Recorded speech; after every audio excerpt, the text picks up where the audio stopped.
Boa tarde, pessoal. Nós somos a terceira equipe e vamos apresentar sobre Grammar Translation, que é o primeiro método do nosso conteúdo em si, só que por ordem de sorteio acabamos ficando com uma terceira equipe. Lembrando que esse seminário faz parte das aulas remotas da disciplina de Inglês 6, do professor Elielson, e de forma que a equipe teve dificuldades em conseguir preparar a apresentação mediante essa questão de fazer tudo online e com tecnologia. Não é muito simples para a equipe manusear esse tipo de coisa, certo? Então, tem um pouco de compreensão. Se ocorrer algum problema, pergunte à equipe, vai estar pronto para lhe tirar alguma dúvida. E vamos começar a apresentação. A equipe é composta por Ana Carolina, Andressa Alves, Jailson Galeno, eu, Jaciele Santos, Maria Natália e Rosilene Rocha.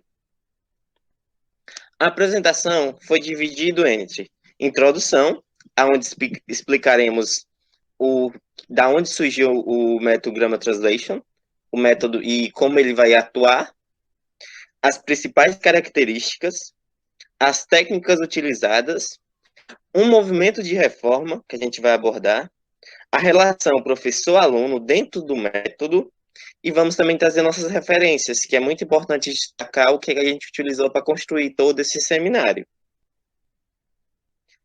O Grammar Translation Method vem do método clássico, que ele não é novo, ele tem nomes diferentes, mas é usado por professores de idiomas há muitos anos. Ao mesmo tempo, foi chamado de método clássico. Então, quando você associar ele, vai associar o método clássico. E uma vez que foi usado pela primeira vez no ensino de línguas clássicas, o latim e o grego, isso segundo o Chastain em 1988. No início desse século, esse método foi usado com o objetivo de ajudar os alunos a ler e apreciar a literatura em língua estrangeira.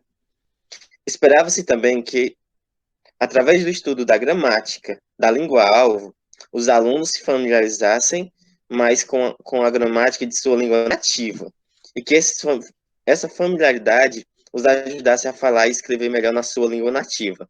Ou seja, não é só estudar uma língua estrangeira, é você utilizar o estudo dela para você aprender sobre sua própria língua. Pensava-se que o aprendizado de línguas estrangeiras ajudaria os alunos a crescer intelectualmente, ou seja, quanto mais língua você conhecesse, mais inteligente você era. Reconheceu-se que os alunos provavelmente nunca usariam a língua-alvo, mas o exercício mental de apreciá-la seria um benefício de qualquer maneira. Sabemos que acaba que se o aluno não pratica a língua-alvo, acaba que ele vai acabar esquecendo. Trouxemos também quatro. Esses quatro teóricos são da escola alemã, que eles também estudaram sobre o Grammar Translation, sobre uma nova vertente, que é essa ida para a sala de aula, que começou na Alemanha, e eles dão uma definição, dessa escola vai definir como saber tudo sobre algo e não sobre a coisa em si. Ou seja, você vai estudar sobre a língua nativa, não através da língua, mas através da literatura. E adiante, temos as principais características. Nós vamos falar das principais características. Bom, a primeira delas é ler a literatura da língua estrangeira. O que seria ler essa literatura da língua estrangeira? Seria que o aluno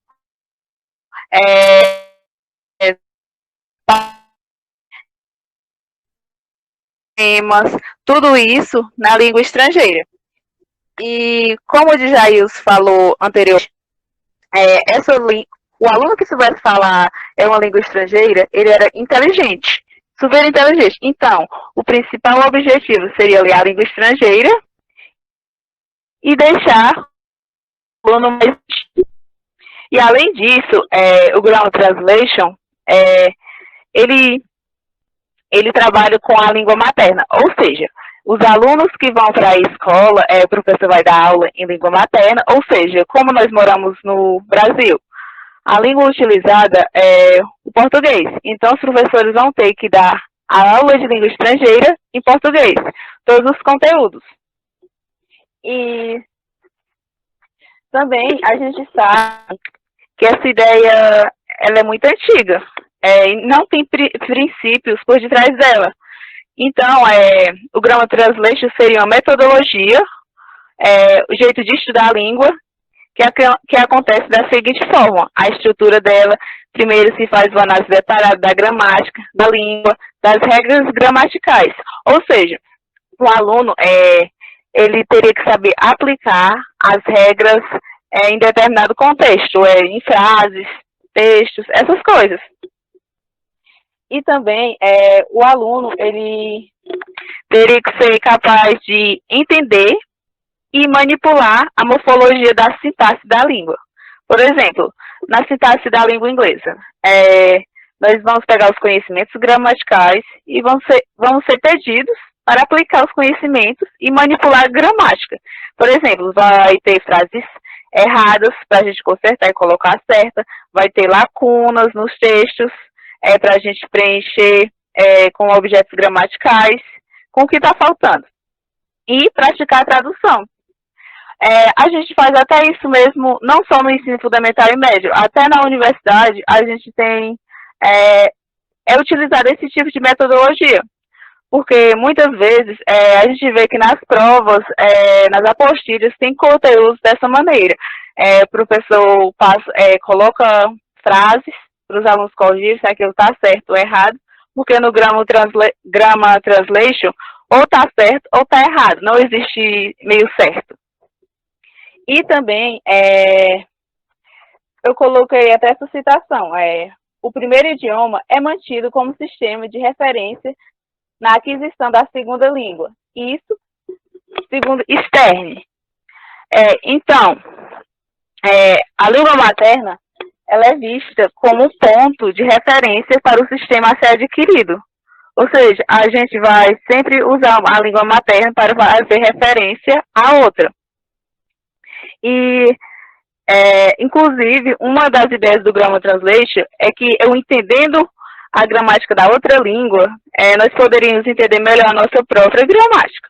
Tipo assim, isso não faz muito sentido, né? Mas é o que os teóricos falam. E a segunda característica é leitura e escrita são o foco principal. Então, nessa gramática, os alunos, eles vão...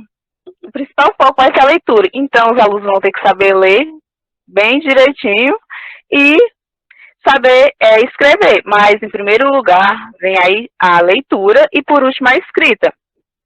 Não existe, ou se existe, existe pouca atenção prestada às outras habilidades linguísticas, como o listen e o speak, porque o foco principal dessa metodologia é a leitura. E nós também temos o vocabulário.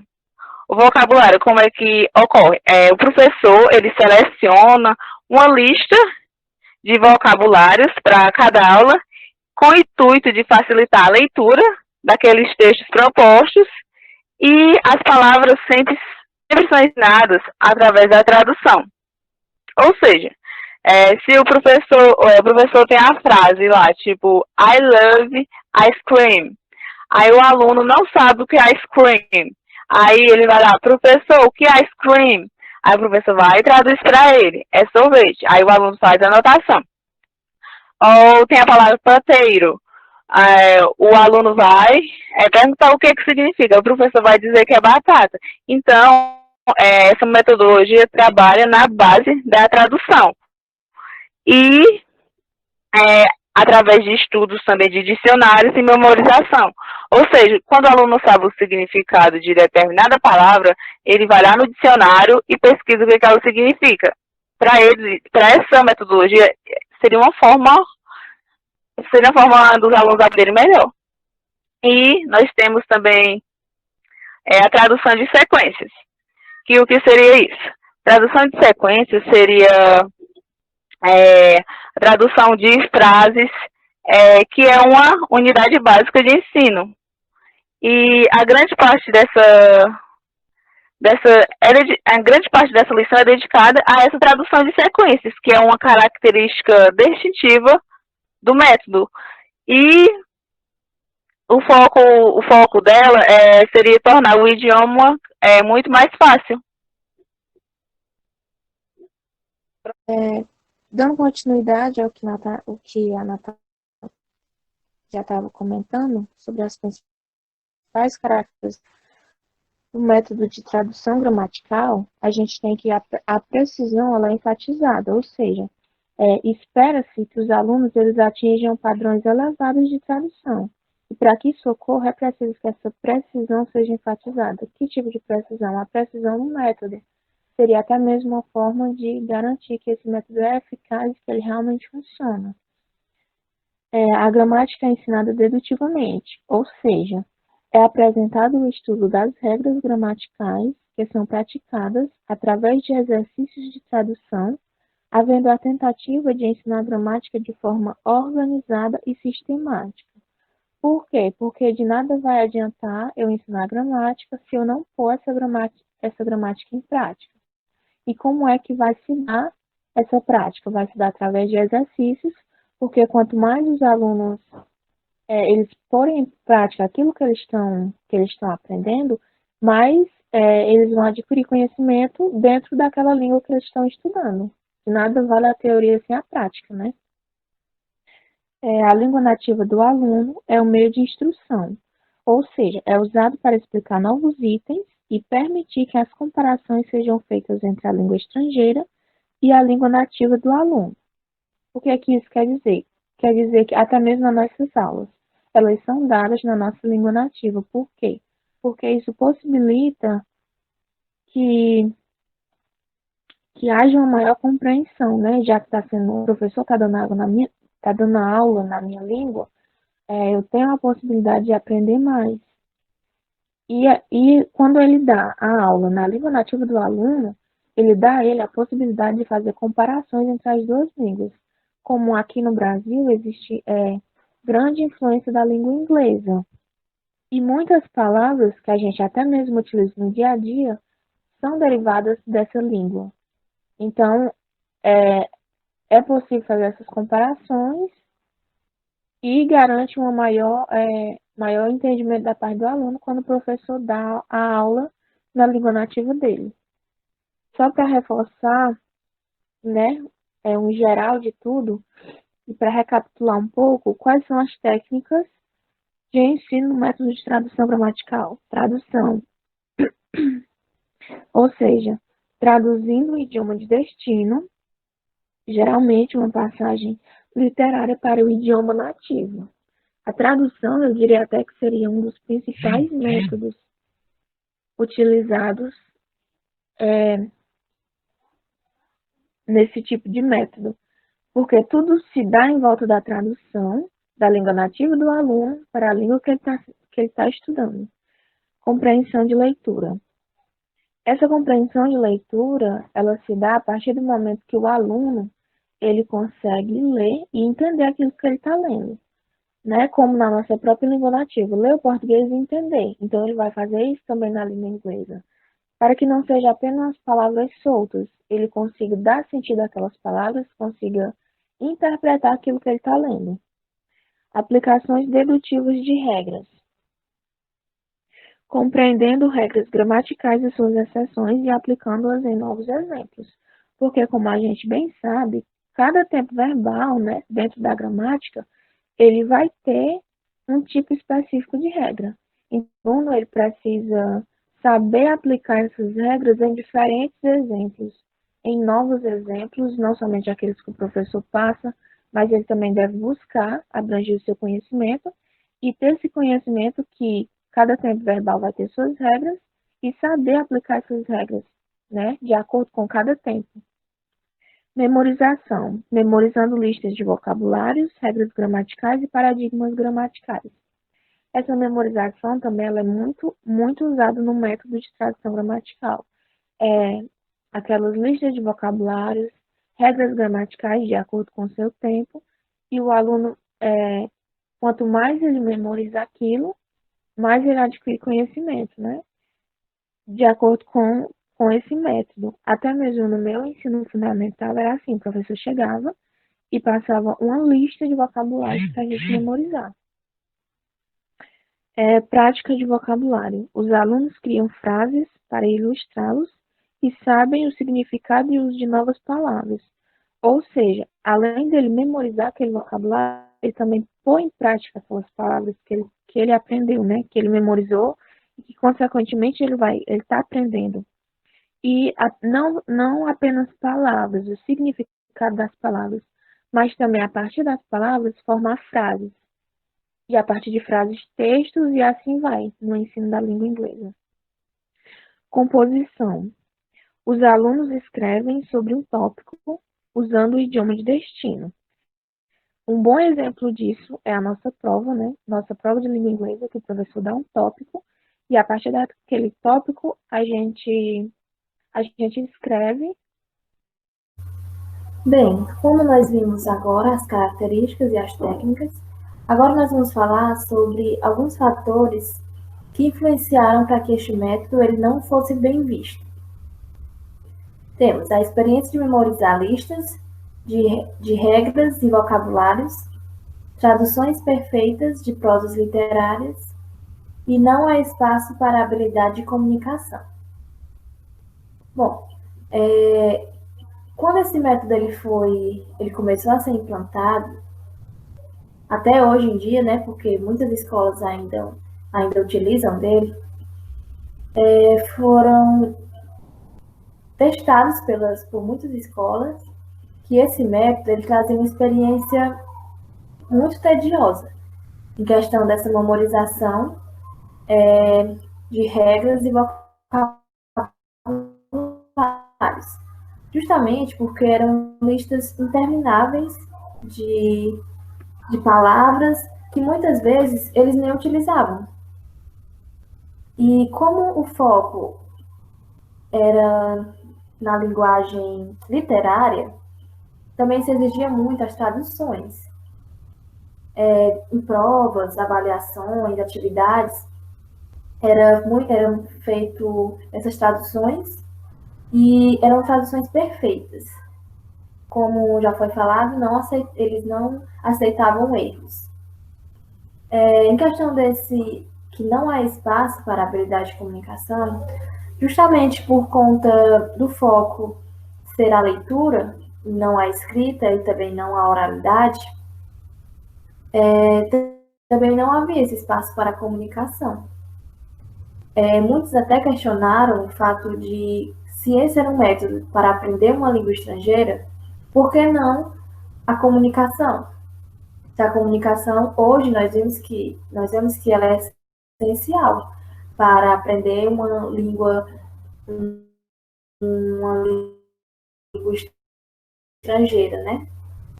E nós vemos também que hoje, no nosso tempo de escola, ensino fundamental, ensino médio, a gente viveu e viu muitas aulas de inglês usando esse método de traduções, usando o dicionário, de memorizar muitas regras e muitos vocabulários. E no final, digamos que a gente não aprendia o essencial. Tanto que quando a gente chega na faculdade, a gente se depara com uma nova realidade. Novas formas de ensinar, novos métodos, novas técnicas que são mais eficazes para o nosso aprendizado. E nós percebemos que por conta desses fatores é que ele foi um método que ele não foi muito bem visto. E apesar de até hoje mesmo a gente ainda vê muitas escolas que aplicam esse método. Bom, no slide anterior nós vimos que o método de tradução gramatical não estava mais sendo bem visto, né? E tudo isso ocorreu em meados do século XIX, quando vários fatores contribuíram para que houvesse um questionamento e uma rejeição do método de tradução gramatical. Esse questionamento ele se deu devido a um aumento da comunicação que estava ocorrendo entre os europeus, e isso fez com que exigisse uma melhor prática oral em línguas estrangeiras. Com isso, novas abordagens para o ensino de idiomas foram sendo desenvolvidas por especialistas. Só que esses especialistas em idiomas, eles não conseguiram alcançar um impacto tão duradouro. Alguns educadores, eles até reconheceram que se estava necessitando de uma proficiência na fala, em vez da compreensão de leitura, gramática ou até mesmo da literatura. Então, eles perceberam essa necessidade de uma prática oral. Bom, mas esses inovadores do idioma, eles estavam em um momento em que não havia apoio na profissão deles como professor de idiomas. Sendo assim, eles eram impedidos, né, de uma certa forma, a tornar as novas ideias em um movimento educacional. Porém, no final do século XIX, ocorreu uma importante mudança para que esse contexto dessa não aceitação dessas novas propostas para o ensino do idioma fosse mudado. Essa mudança ela ficou conhecida como um movimento de reforma.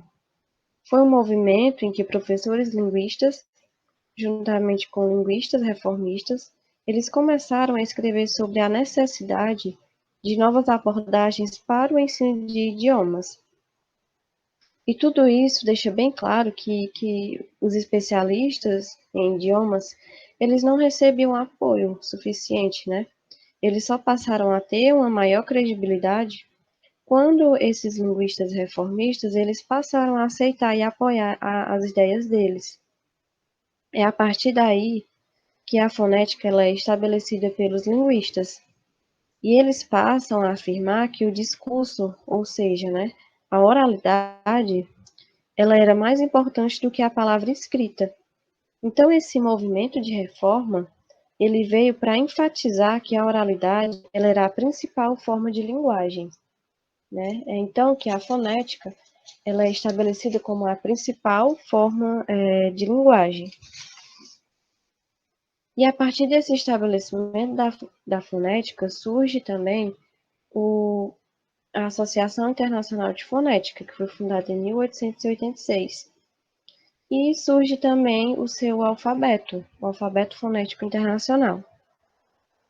Bom, e a fonética ela tinha como principal objetivo o de melhorar o ensino da língua moderna, né?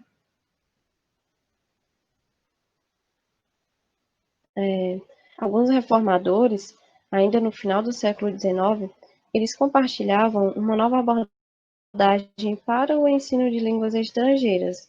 Essa nova abordagem, eles acreditavam que, primeiro, a língua falada é primária, e isso deve ser refletido em uma metodologia oral. Segundo, os achados da fonética devem ser aplicados ao ensino e à formação de professores. Terceiro, os alunos devem ouvir o idioma primeiro, antes de vê-lo por escrito. Quarto, as palavras devem ser apresentadas em frases, e as frases devem ser praticadas em contextos significativos, e não devem ser ensinadas como elementos isolados e desconectados. Quinto, as regras da gramática devem ser ensinadas somente após os alunos terem praticado os pontos gramaticais no contexto, isto é, a gramática deve ser ensinada indutivamente. Bom, nessa quarta e nessa quinta abordagem, nós temos aquela questão do funcionalismo, né? Onde nós temos que aplicar determinada situação dentro de um contexto, para que ele não tenha um contato direto com a gramática puramente, né? Podemos assim dizer. E sexta abordagem, a tradução deve ser evitada, embora a língua materna possa ser usada para explicar novas palavras ou verificar a compreensão. Bom, todas essas 6 abordagens, elas refletem puramente a linguística, né? Só que nenhuma dessas propostas, elas foram assumidas como se fosse um método. No entanto, elas foram implementadas de uma maneira uniforme para o ensino de um idioma. Então, na relação aluno e professor, eles exercem papéis bastante tradicionais. Ou seja, o professor, ele é a autoridade na sala de aula. Ele é tido como detentor do conhecimento. Em grande parte do tempo, o professor é quem exerce protagonismo. Ou seja, ele é quem está lá na frente, expondo os conteúdos, enquanto o aluno está a todo momento prestando atenção no que ele está falando. E o aluno, ele se expõe suas opiniões quando ele é solicitado. Então, o professor, ele fica sendo o alvo de toda a atenção. Por isso que são os papéis são bastante tradicionais, porque o professor está lá na frente e os seus alunos estão lá dispostos, né, naquelas cadeiras, naquelas posições, e ele está lá como o centro da atenção. Quanto à questão da interação entre o aluno e professor, e aluno com aluno, essa interação ela é bem mínima, né? A interação na sala de aula, na maioria das vezes, acontece do professor para os alunos. Como eu já havia dito, ele é quem está lá dando sua aula, ele é o centro da atenção. Então, a maior parte da interação é entre ele, dele, né, parte dele para os alunos. Quando ele explica os conteúdos, quando os alunos perguntam algo, que na maioria das vezes é muito raro, né, os alunos perguntarem, ele é quem sugestiona, ele está lá falando e os alunos vão, na maioria das vezes, ficar ouvindo. Quanto à interação entre aluno e aluno, geralmente ela quase não existe, eles quase não interagem entre si durante a aula, né? Quanto ao processo de ensino-aprendizagem, as principais características do ensino-aprendizagem é que os alunos eles são ensinados a trabalhar de um idioma para outro, como já foi falado anteriormente. Nesse método, há uma valorização da gramática, da análise gramatical, a leitura e da tradução. É dado pouca atenção aos aspectos comunicativos da língua e do seu domínio prático. Ou seja, os alunos, eles praticam muito a questão da gramática e da leitura e tradução, mas eles não praticam a língua-alvo, no caso, né? Nesse processo, há uma atenção voltada para o desenvolvimento individual. Não há uma atenção voltada para o coletivo, e sim para o individual. Quanto à questão das avaliações, geralmente elas são realizadas através de testes escritos, nos quais os alunos são solicitados a traduzir de seus idiomas nativos para outro idioma, ou seja, o idioma-alvo, ou vice-versa. São realizadas perguntas sobre a cultura-alvo, ou perguntas que pedem aos alunos que apliquem as regras gramaticais. Essa forma de avaliação é uma forma bastante utilizada. Eu acho que cada um de nós, em nossa trajetória acadêmica, já realizou uma prova dessas.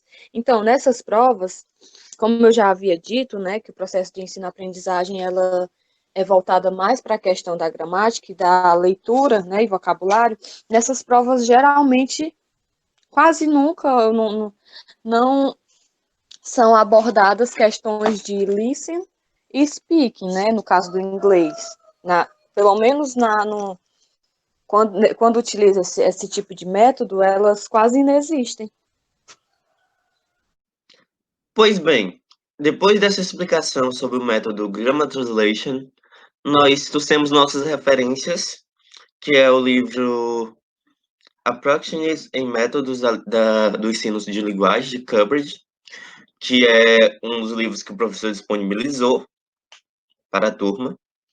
E o segundo são as técnicas e princípios no ensino de linguagem, da Oxford, que também o professor disponibilizou e são ótimos livros para ter uma base do ensino de uma língua estrangeira.